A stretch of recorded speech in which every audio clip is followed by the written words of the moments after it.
Now, if you're somebody from America, you probably know all about the technical details. But if you're somebody from Europe that doesn't have access to this car, let's talk about why it's not just an old-fashioned Mustang. Now, yes, there's some cheesiness to it, but overall, this is as hardcore as you can get. The front end has been completely reworked from a regular Mustang. It's wider, the fenders have been redone, the hood has been lowered, the front has aerodynamic purpose. There's changes made to the front splitter. There's a splitter to create frontal downforce. There's different ductwork that helps flow from the actual front right and front left part of the car that has transmission and oil coolers, and it actually flows through the coolers, through the wheel spats, and then out the back of the wheels to move air towards the front and the back more cleanly. All right, if you're still not impressed, because every manufacturer claims they have aerodynamics these days, let's talk about cooling. This is a monster V8, high revving V8, and this is not a car that is just designed to hard park on the street. It's not just another Mustang that can go fast in a straight line and can't do anything else. So if you're gonna take this to a track, you have to worry about cooling, which they've also addressed with this hood vent here and the way that the actual airflow moves through the center grille. It not only does it serve as a flow point for air intake induction, but it also cools the motor and helps move air out of the engine, which is really important because this isn't just one of those faux track cars that you take out there for 10 minutes and then you have to worry about something overheating. When you come along the side of the GT350R, you just realize how wide this vehicle is. I mean, it is incredible. The fender bulges, front and rear, just the style and the lines of this look amazing. If you're not a muscle car person, this actually may convert you. But one of the big reasons why the fenders are wider are these monstrosity of tires. You have actual 305 series rubber in the front and 315 in the back. And they're running these Michelin Pilot Cup Sport 2 tires, which are essentially gonna go in the garbage after probably 2,000 miles. I mean, there is literally no tread on here. You can just hear them disintegrating as you drive. But the R also gets this carbon fiber rear wing. And the nice thing is it's actually painted. It doesn't show off like, oh, look, I'm driving around with a carbon fiber rear wing. It is actually painted black. So that's a nice touch. Technically, if you order a GT350R, it doesn't come with a trunk. Well, it comes with a trunk, but there's no lining, it's just bare metal. Well, the new owner of this car is going to actually get trunk. It is completely lined, and it is totally usable like any other Mustang. Now you're probably wondering, okay, what the hell's wrong with this car? Is this just another fanboy review? It's not, because this GT350, much like the GT and the EcoBoost that I reviewed, this comes out of the same factory. It's no different, it has the same problems. Panel gap, a lot of the panels don't line up perfectly. There's a ton of gap in a lot of these areas. The paint quality is just not good. I mean, the orange peel is just ridiculous. And some of the matching between the plastic bits and the actual sheet metal are just, well, not perfect. And that's exactly what you get all around this Shelby GT350, much like all the rest of the Mustangs. They don't build it to the highest quality. The actual standards that they use to produce it aren't that of a higher end car, despite the price tag here.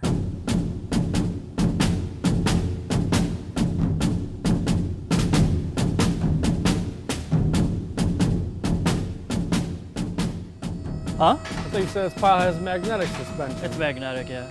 Yeah, right. It does. Looks like plain ass shit to me. No, they're Magnerite dampers.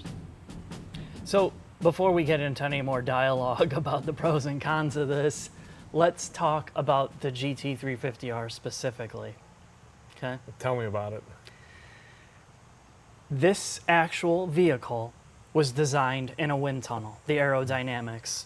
Now, not the full scale car, but a scaled down model of this. And that's how they came up with the front actual splitter, this front pan all the way to the rear pan. So what they did is they took this splitter on the GT350R. It's much bigger and it's designed to set up this panel and these kickbacks here to flow air under the bottom of the car to cool not only the trans, the actual center tunnel of the car, all the way back to the diffuser in the back to help get airflow right into the actual cooler for the differential.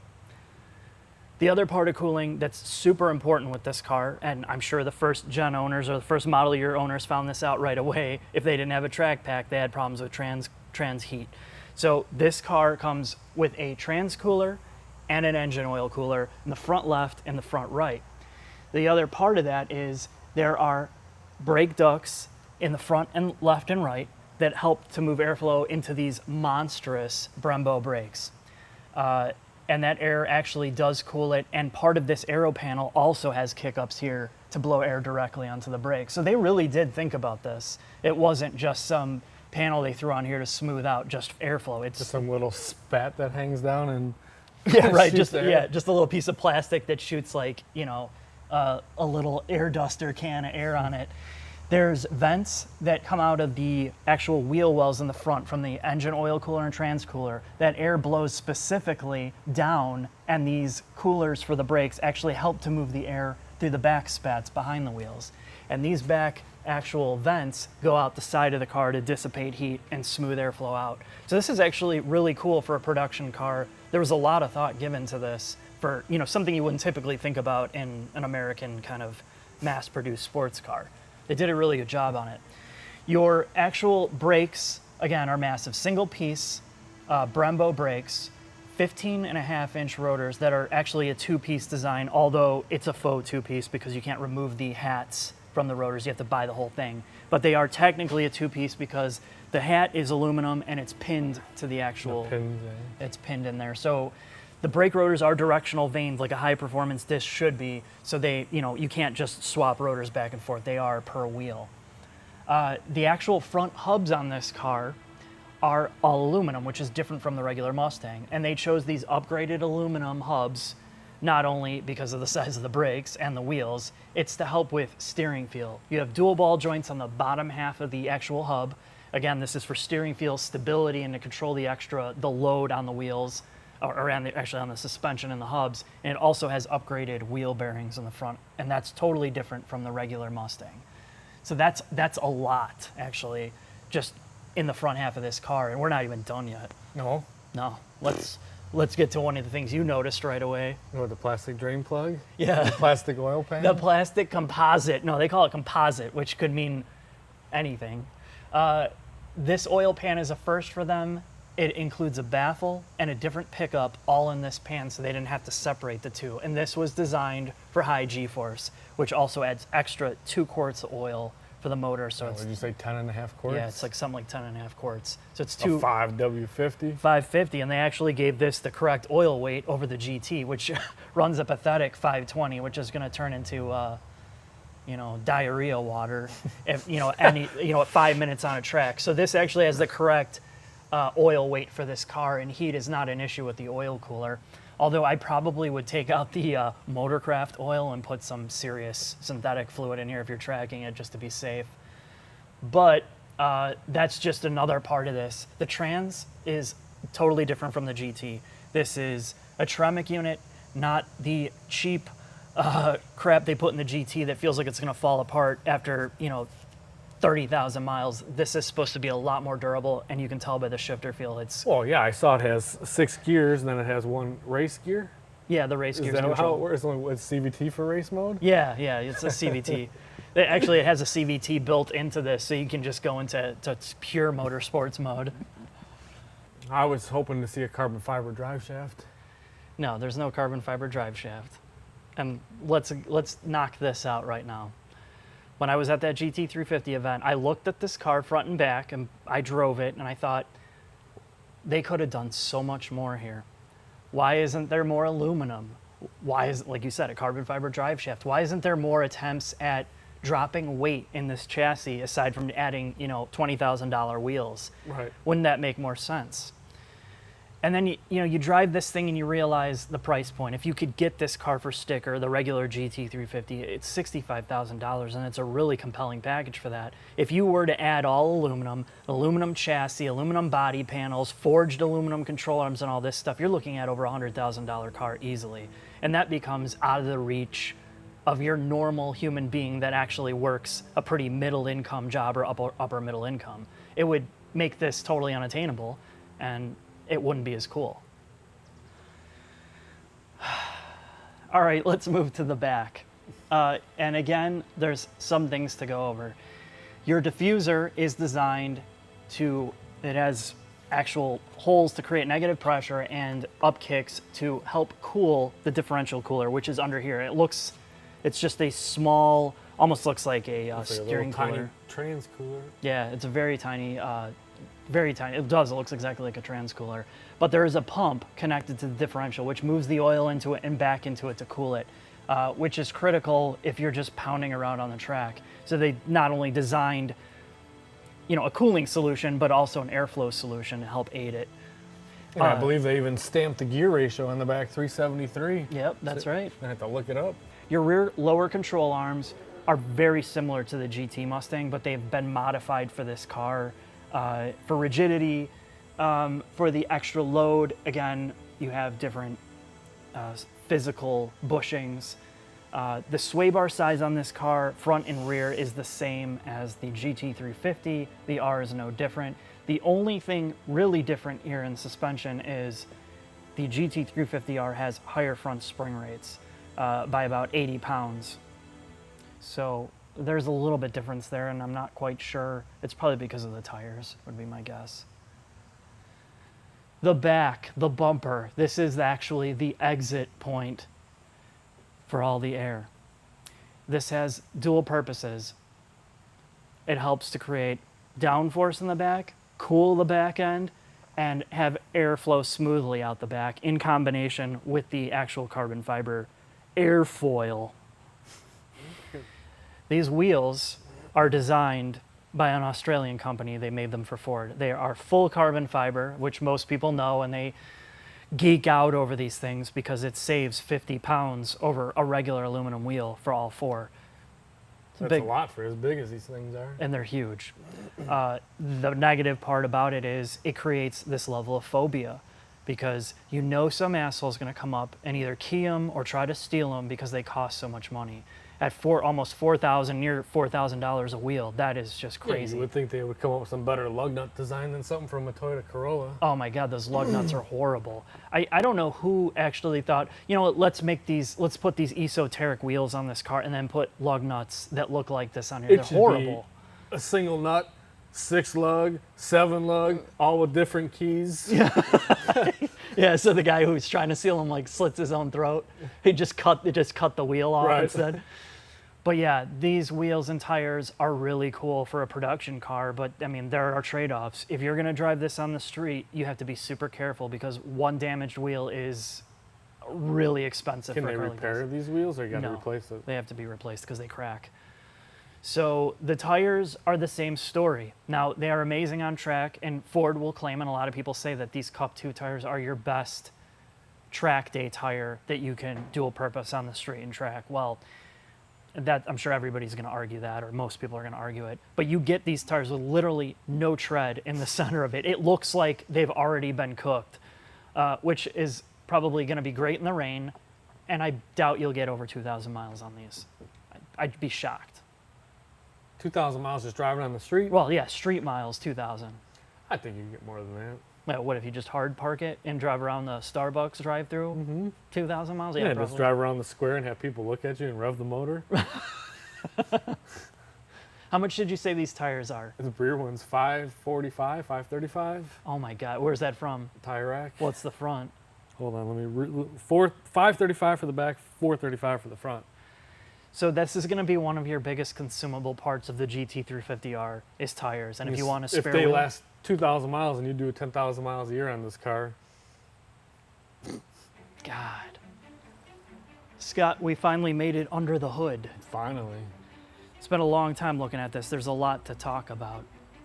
You like that hood vent, don't you? I'm trying to figure out what this little here strap is for. Quick release. Quick release. Oh, yeah, quick release vent. That's in case you lock someone in under your hood, they can. Yeah, they can just pry themselves out the vent. Right. That's what that's really for. It's not for cooling. So on the front of the car, this whole hood has been lowered. This is just lower than the regular Mustang. So you get this carbon composite, just kind of front shell for the radiator support. And they decided not to cover this up because, well, obviously they want to show off the fact that it's carbon fiber composite. The second thing they've done here, the whole point of getting a high RPM, a stable, high revving V8 was airflow. So the whole engine has been designed from the ground up. This is not the same as the 5-liter. The block the heads, all different. Now the intake manifold is also different. It's very similar to the 5-liter, but the overall, it still has long runners, but the actual diameter is larger. Again, airflow, larger valve diameter, and higher lift. It has a 14 millimeter lift, which is really high for a 32 valve motor, supposedly, of this type. And then, of course, they did this short ram cone style filter, which seals on the hood to create a good seal. They don't cover it up.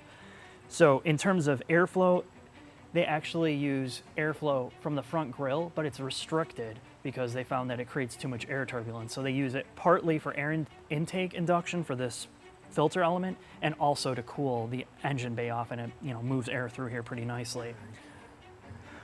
I'm gonna go in the car, take a nap. Part of reducing friction is they've used a deck plate honed block, which means the bores are more even. That allows them to use piston rings that have less friction, less resistance with the cylinder walls. Actually, piston rings account for most of the friction inside the motor too. And what they've chosen is 12.1 compression, and they're using port injection only, no direct injection here. What kind of octane fuel do they recommend? It's 93 or 91 minimum, but 93 is where you get the most power. They use the forged flat plane crank, which is different from some of the other competitors with the way they've drilled it and the way the pins are set up. So really, there's so much that you can learn about this motor. They've done so much here to try to get this car as high performance as possible to make this really one of the premier high revving V8 motors in the world that's more designed for track. This is specifically designed to be a track motor. But we don't know if this 5.2 is going to hold up because there's not a lot of people with the car and not a lot of people with a ton of track miles yet, or miles in general. Oh, I'm sure 50% of the people who are driving them are just gonna putt around. Yeah. Like they do in some killer Corvettes. Yeah. I would not do that to this car. I'd be flat out all the time. I'm really shocked such a high caliber car doesn't have run flats on it. Oh, every car should have run flex, or packs, your favorite. Does it have a spare in the back? No, I don't think so. I don't think they'd waste the weight. Well, Maybe if they give it to you optional, you take it out and throw it in the garbage. Oh, right, exactly. Actually, that's a good lead into this. I've been on the track with the GT350 and the GT350R more than once, and that's where I developed my fondness for it. I didn't get as many laps as I'd like. Of course, I'd like 1,000,000 laps in this car, to be honest. But I just want to show you a quick highlight reel of my time on the track, and then we'll kind of talk about the pros and cons of it. Did you take the 4-cylinder Eco Booster on the track? No, that was so rare and unavailable that I couldn't even get near it. They had it on a rotisserie. It's too bad.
The GT350R is the superior track car because you have common sense things like ridiculously sticky tires, much more aggressive Aero and enhanced front spring rates. It feels more confident, more firm, more planted, and there's a lot more feedback. It's a very neutral car. It's one of the few cars I've been in where you just feel the utter confidence to go flat out. The trans, the brakes are incredible on here without being carbon ceramics. Those are on-off switch They like are. your FRS was. But when you're at high speed, I mean, it's like you can go so deep in a corner with this car, and that's point of the firm pedal is you feel the confidence just to kill them. So I really like that about it. The GT350 is no slouch either. It just feels a little softer, and that's just mostly because of the tires that are on it. And less aero at high speed. It doesn't have as much stability, but you're splitting hairs. If you're not some like straight up hardcore track like rat, the 350 is gonna to serve most people really well.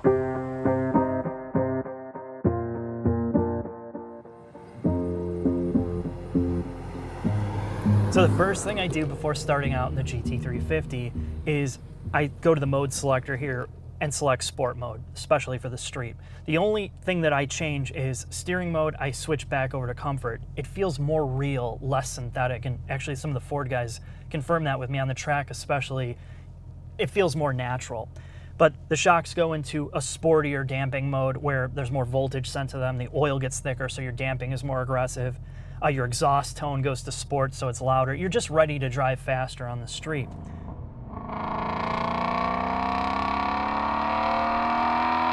In a serious track car, sometimes you expect serious things. And the GT350 is one of those rare cars that actually offers you a lot of the tools that you would expect. All of the gauge information. You have cylinder head temperature, inlet air temperature, engine oil temperature, trans temperature, and you even have an oil pressure gauge here. Now, why that's critical is it helps you to know certain things. Like, for example, if your engine's still cold, you'll see your oil pressure gauge pegged at 100 PSI at 2,000 RPMs. You know you shouldn't be revving it out. Conversely, if you're on the track and you start seeing you're at 30 PSI and you're at 8,000 RPMs, you know you're gonna lose a motor pretty soon. So that's one nice thing that I haven't seen in a lot of cars, especially sports cars recently, that they made sure that all this stuff is there.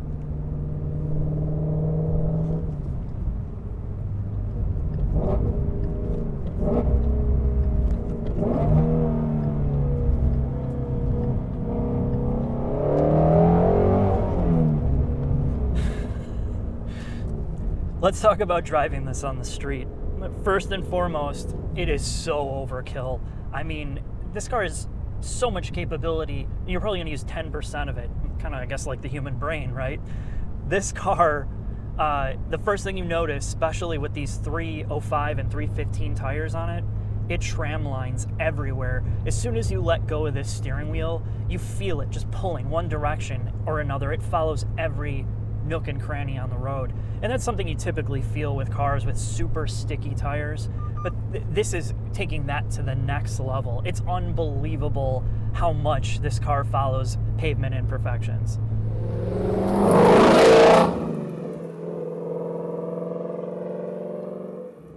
And we're gonna put this in sport mode. Exhaust is turned up. Steering, I'm going to change to comfort because it feels the most natural. We're gonna push it through the turns here.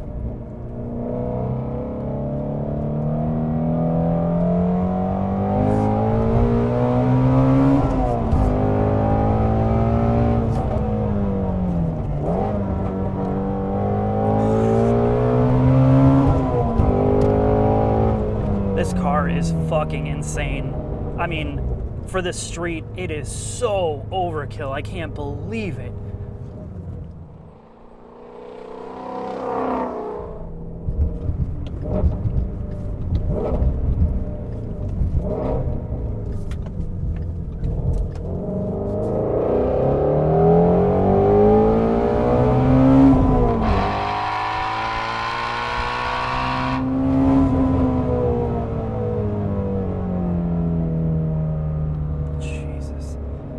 This car is something else. You gotta drive this car if you can get into one. All right, let's take this through the turns. The brakes, you know, the GT brakes with the performance pack are amazing. This car, it feels like supercar brakes without having the carbon ceramics, of course. There's zero issue with confidence here.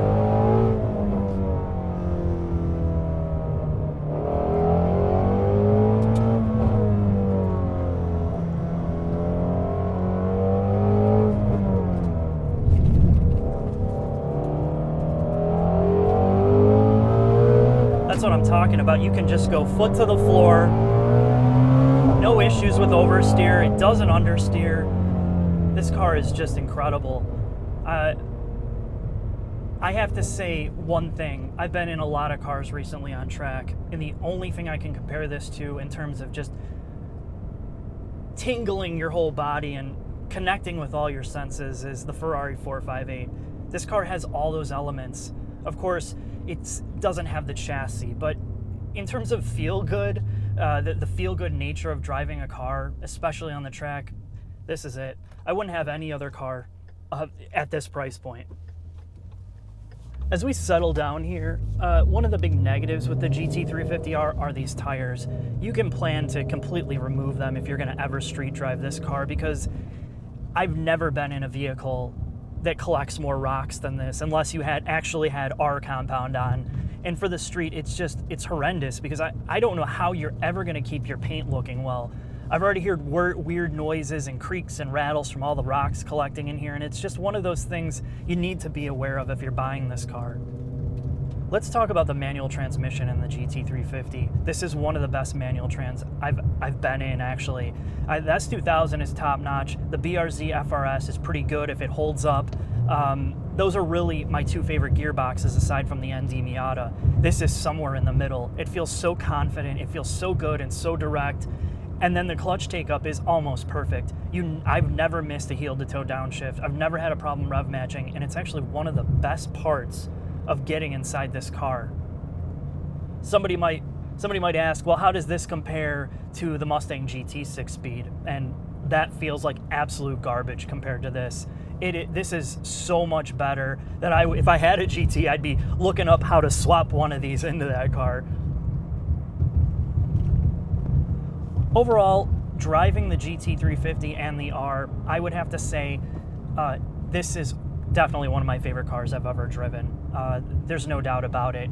But the biggest sticking point is, yes, these seats are amazing. The steering wheel feels good. The trans is good. All the driver input points are superb. But this interior is just so below what this car is. I would say that if you're somebody that's really picky about your interiors and you want more of a prestige car, this actually might be a deal breaker for you. But if you can close your eyes and forget about some of this, you're going to really enjoy driving this car.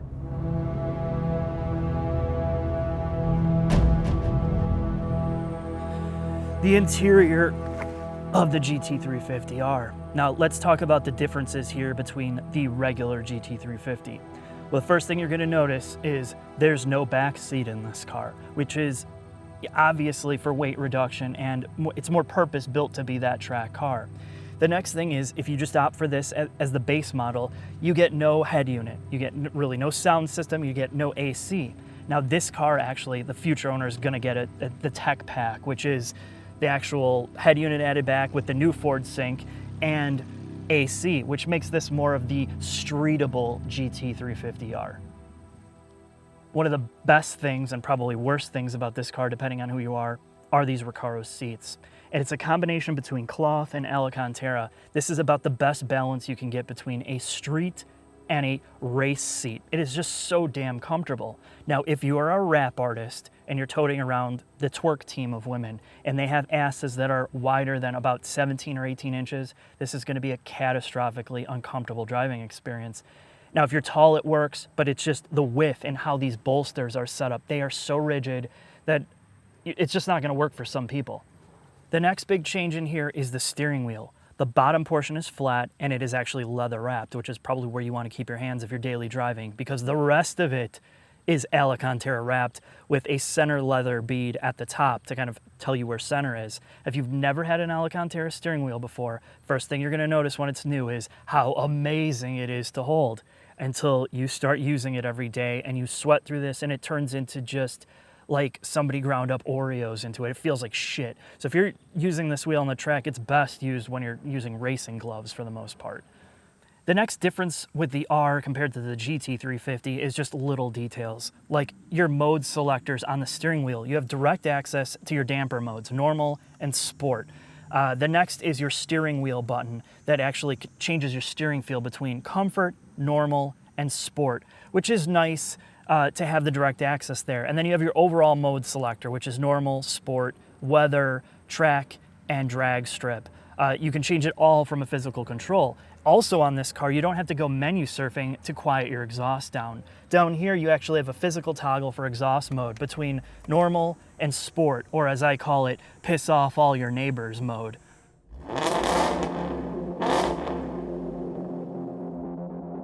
Now with the tech package, you get the new Ford Sync, which is vastly better than the Microsoft version that was in here before. That was just a drudgery to use on many cars because it was slow, cumbersome to get around, and then other cars that just seemed to be fine. But this new Ford Sync system, which ditches Microsoft, is just so much quicker to use. You can tell there's processing power behind it. Response to touch, your volume control, there's no delay or lag through any of the menus. It's pretty intuitive. Your mapping is pretty good because it allows you multi-touch control, and which is nice because you don't have a command knob. You don't have a central command knob. You have to use the touch screen for all of this, which kind of sucks. But in here, really, you're probably going to buy this car without that anyway. Overall, the use of it is really not that bad. If you want to have it in here, it's not going to annoy you as much as the previous version did. Now the other thing is you can turn this screen off. You can actually black it out and turn it off, but at night the backlight is still on, which really sucks. It doesn't go completely black. You see a little bit of backlight bleed from the actual inverter or the LCD. Kind of last but not least, this is something to really note, and I'm gonna give you a quote from my almost 70-year-old mother who saw this car and got in it. She said, "It looks so much cooler from the outside than it does from the inside." And that's because this is essentially really the same Mustang that you get before. Yeah, there's different badging. Some of the instrumentation makes a lot more sense, but this is the real weakness of the Mustang and where all the cost cutting comes in. From the dash plastics that look like they're out of something from a B or a C segment car. The upper dash, it just looks cheap with this like plasticized stitching. And I think Ford has this whole concept of making the Mustang faux retro, where there's little design elements as a throwback to the old car, but mostly it just clashes and looks cheap with the rest of the modernism that's in here. You know, I think going forward, they really need to look at this. If they're gonna have this level of a sports car, if they're gonna continue to improve this and take it to the next level, they gotta work on this. And not only that, it's just the fit and finish in this car. You know, this is basically a new car, and you can already hear resonance in the plastics and the interior trim rattling when you rev the motor out. I just got out of a GT, my buddy Jax, you know, he's got 20,000 miles on the car, and it sounds like it's just falling apart. Everything rattles and creaks in it, and that's just historically the way Mustangs have been. So yeah, I know it's built on a budget platform and all that, but it's really just drags down this car. I'd like to see them really work on this for the next generation and just ditch some of the cheesiness. Now the GT350, the engineers actually did dump some of that, like on your speedometer. It no longer says ground speed. We joked around about it and said, well, where's the projections off the side view mirrors? Why isn't there a Cobra hissing? And they just shook their head. You can tell Ford Performance doesn't want a lot of that stuff. And I just hope they can strike some balance between performance, modernism, and just kind of saying goodbye to some of the retro elements that, you know, kind of take this car down a little bit.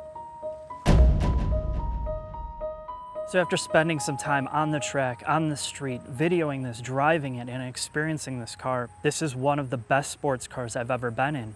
And part of that formula is because I can actually afford it. Most people could actually afford this car, you know, without being in that 1% bracket. It's a car that people aspire to own. It's an American car that has kind of transcended outside that old broken formula of, well, it can only go straight. It looks good, it drives good, it sounds amazing. It has an amazing manual transmission, and it remains one of the last high horsepower, naturally aspirated cars on the planet that's any good. Now the big question, would I take the 350R over the regular 350?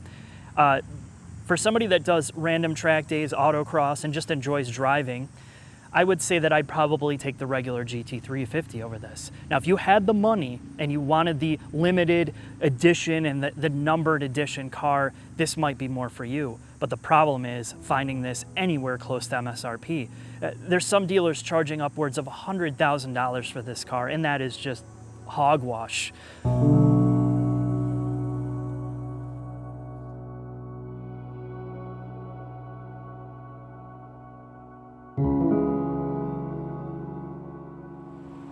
This vehicle does not belong to me. It does not belong to an automotive manufacturer.